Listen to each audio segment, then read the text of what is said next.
Olá, graça e a paz da parte de Deus, nosso Pai, e da parte de nosso Senhor e Salvador Jesus Cristo, seja com você. Que Deus, nosso Pai, nos dê a sua palavra, o entendimento da verdade em nosso coração, pela intercessão do Espírito de Jesus, do Espírito Santo em nós. E hoje eu quero ler e meditar com você sobre a fé. A natureza da fé e exemplos da fé tirados do Antigo Testamento estão descritos aqui no capítulo 11 de Hebreus. Eu vou ler uma parte. Capítulo 11 de Hebreus diz assim, olha: Ora, a fé é o firme fundamento das coisas que se esperam e a prova das coisas que não se veem, porque por ela os antigos alcançaram testemunho pela fé. Entendemos que os mundos, pela palavra de Deus, foram criados, de maneira que aquilo que se vê não foi feito do que é aparente. Pela fé, Abel ofereceu a Deus maior sacrifício do que Caim, pelo qual alcançou testemunho de que era justo, dando Deus testemunho dos seus dons. E por ela, depois de morto, ainda fala. Pela fé, Enoque foi trasladado para não ver a morte e não foi achado, porque Deus o trasladara, visto como antes de sua trasladação alcançou o testemunho de que agradara a Deus. Ora, sem fé é impossível agradar-lhe, porque é necessário que aquele que se aproxime de Deus creia que ele existe, que é galardoador dos que o buscam. Pela fé, Noé, divinamente avisado das coisas que ainda não se viam, temeu e para a salvação da sua família preparou a arca, pela qual condenou o mundo e foi feito herdeiro da justiça, que é segundo a fé. Pela fé, Abraão, sendo chamado, indo a um lugar que havia de receber por herança, e saiu sem saber para onde ia.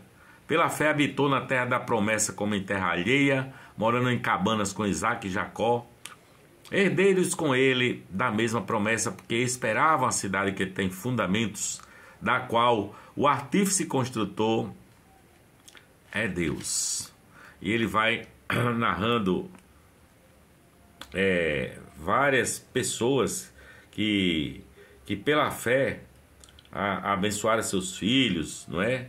Pela fé, cita Moisés, e pela fé eles passaram pelo Mar Vermelho. Cita Raabe, a meretriz, que acolheu em paz os espias. Vai citando Gideão, Baraque, Sansão, Jefté, Davi, Samuel, esses homens que venceram reinos, praticaram a justiça, alcançaram promessas, fecharam a boca dos leões, apagaram a força do fogo, escaparam ao fio da espada, da fraqueza tiraram forças, na batalha se esforçaram, puseram em fuga os exércitos dos estranhos. Ele vai falando que todos esses homens dos quais o mundo não era digno, errantes pelos desertos e montes, pelas covas e cavernas da terra, e todos estes, tendo tido testemunho pela fé, não alcançaram a promessa, provendo Deus alguma coisa melhor a nosso respeito, para que eles, sem nós, não fossem aperfeiçoados. Pai, dá-nos agora da Tua palavra na nossa análise sobre o que é fé e ajuda-nos com o entendimento da verdade através da ministração do Espírito Santo, Espírito da verdade, que pode nos convencer do pecado, da justiça e do juízo. Pois bem, o que é fé? Acabamos de ver o que diz o texto de Hebreus. A fé é a prova das coisas que não vemos, é a certeza das coisas que nós esperamos. Mas geralmente se crê que fé é acreditar que Deus vai fazer alguma coisa relacionada com a nossa vida, com os nossos problemas, né? O sujeito vai fazer um concurso e o outro chega para ele e diz: olha, vai na fé, meu irmão, vai na fé que a vaga é tua. E aí tá alguém doente, tá com febre, olha, vai na fé que você vai ficar bom dessa doença. O cara tá com problema no casamento, casamento desfeito, Aí chega o religioso e diz: ô mano, vai na fé e que seu casamento vai ser restaurado.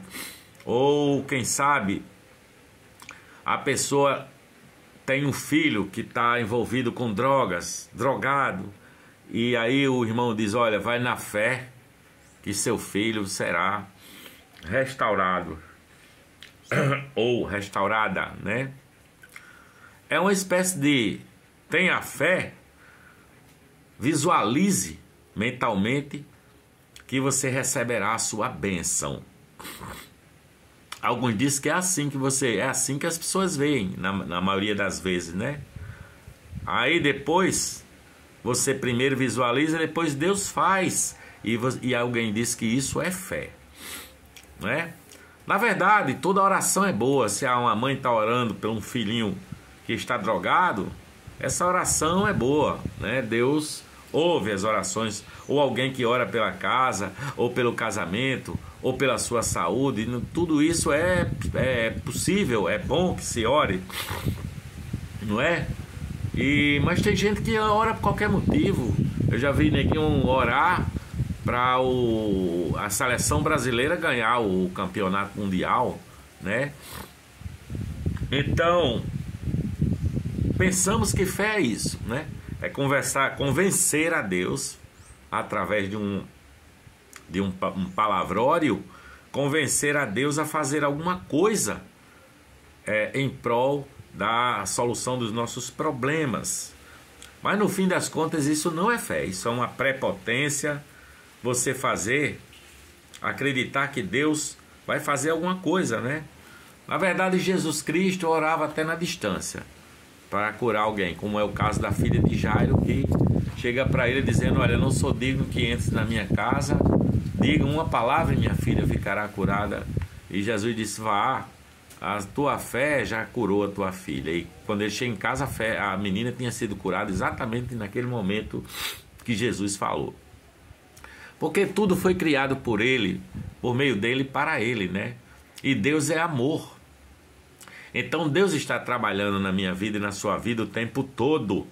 Ele não está dormindo, ele não está descuidado, e ele não precisa de que se façam mandingas para convencê-lo a trabalhar a seu favor. Saiba, Deus te ama e Deus cuida dos filhos dele, não é? Deus está atento, Deus está em movimento, não é um Deus parado, esperando que você, através da sua mandinga e da sua oração, ele se mexa. Não, a oração serve para cada um de nós, para nós deixarmos de ser ansiosos e descansarmos no cuidado que Deus já está tendo, né? Nós precisamos fazer acontecer as coisas que Deus quer que façamos. Ele quer que nós andemos em harmonia, em santidade, em perdão, em amor, acolhendo, ajudando o próximo, amando o próximo, assim como Jesus Cristo nos amou.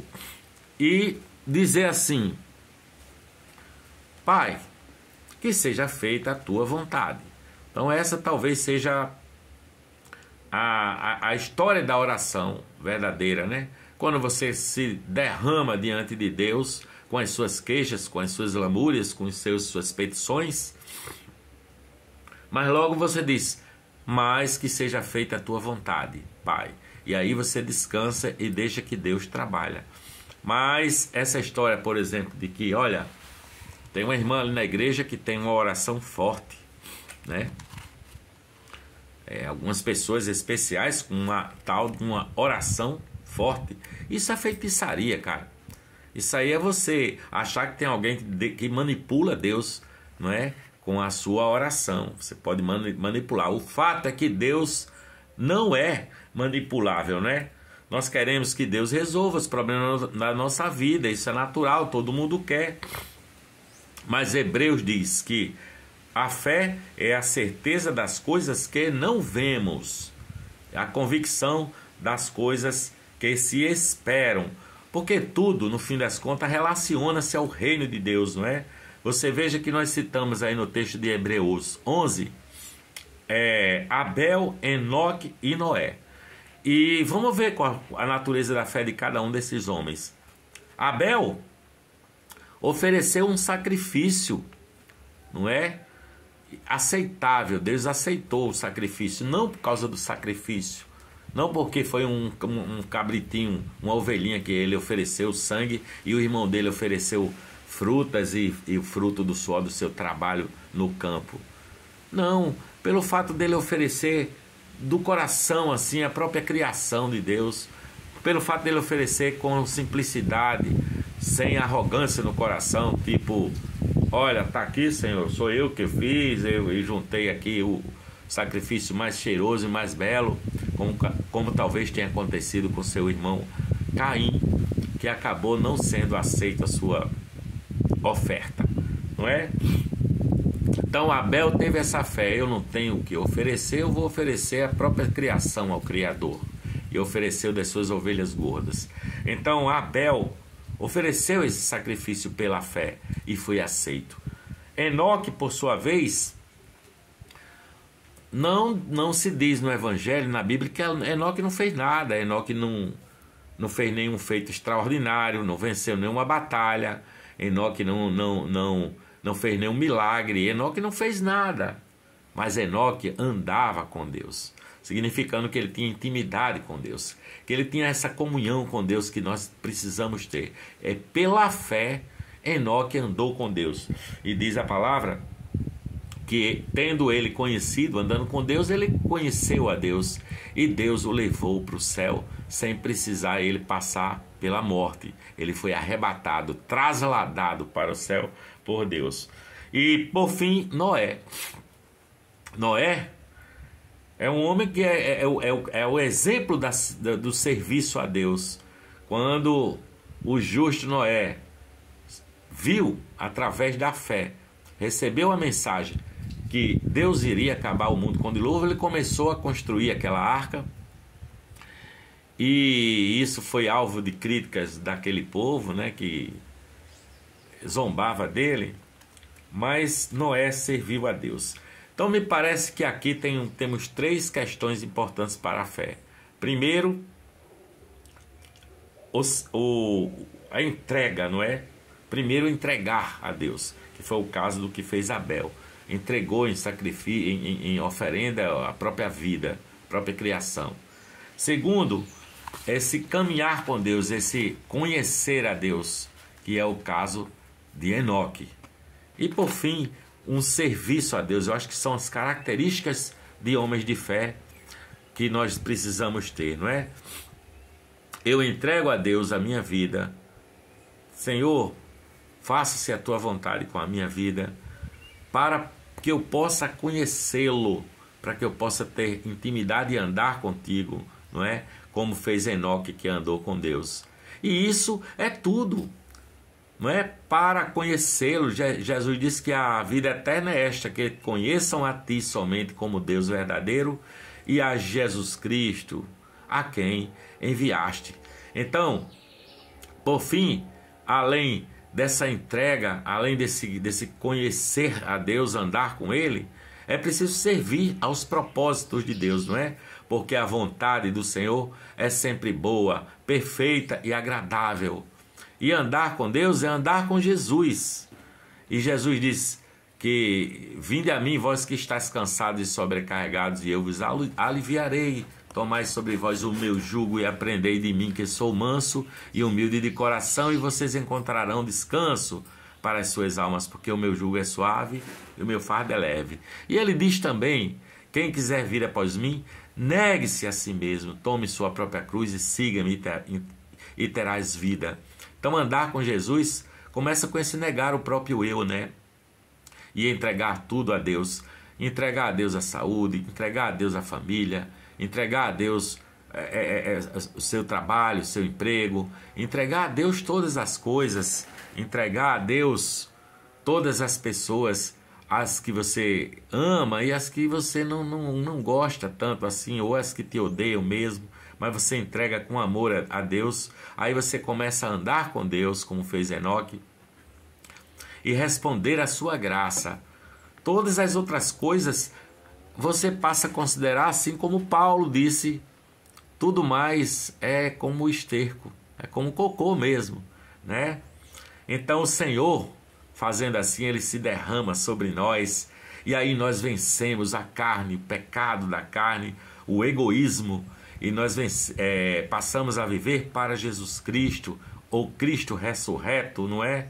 Porque a palavra de Deus diz, Jesus disse, a minha comida é fazer a vontade daquele que me enviou. Então nós precisamos também viver dessa forma, se quisermos seguir a Cristo, né? Eis aqui, meu Senhor, meu Deus, a minha vida, faça-se a tua vontade. Eis aqui os meus filhos, cuida deles segundo a tua vontade. Eis aqui meu tudo, eis que tudo que tenho é teu, e perdoa-me por às vezes eu querer fazer a minha própria vontade. E quando isso acontece, a gente se dana todinho e cai no pecado, não é? Nessa arrogância de dizer, eu posso, eu vou fazer, eu vou conseguir isso ou aquilo. Perdoa-me, Senhor, por isso. Porque fazer a obra de Deus é fazer a sua própria vontade, não é? A obra de Deus é essa, seguindo a vontade dele. Nós chegamos assim diante de Deus e entregamos tudo a Deus em oração, para que nós possamos conhecê-lo cada dia mais e o servirmos pela fé, porque sem fé é impossível agradá-lo, não é? Como diz a palavra, mas Jesus, ele é o próprio Deus, ele disse, eu e o Pai somos um. Então tenha fé nessa verdade de Jesus. Jesus pendeu na cruz e disse, está tudo feito, tudo consumado. Pai, em tuas mãos entrego o meu espírito. Ele consumou a obra de redenção, portanto ele é o Redentor. Ele consumou a obra de libertação. Ele disse, se o Filho vos libertar, verdadeiramente sereis livres, pois ele é o libertador. E por fim, ele é o recompensador. Ele nos deu a vida eterna e nos deu também o Espírito de Deus, a terceira pessoa da Trindade, para ser moradia de pessoas, pecadores arrependidos e que tenham essa fé. Pois é assim que eu peço, Senhor, que nos abençoe a mim e a todos os que se achegam aqui no nosso canal João Davi, Assuntos do Caminho. Que a paz de Deus e a graça de Deus enche o seu coração com essa fé que salva, com essa fé necessária para que você tenha paz no seu coração e caminhe, sendo sal da terra e luz do mundo, andando e perfumando o mundo com o bom perfume de Jesus Cristo. Beijo no seu coração. Eu por aqui vou dizendo amém, graças a Deus.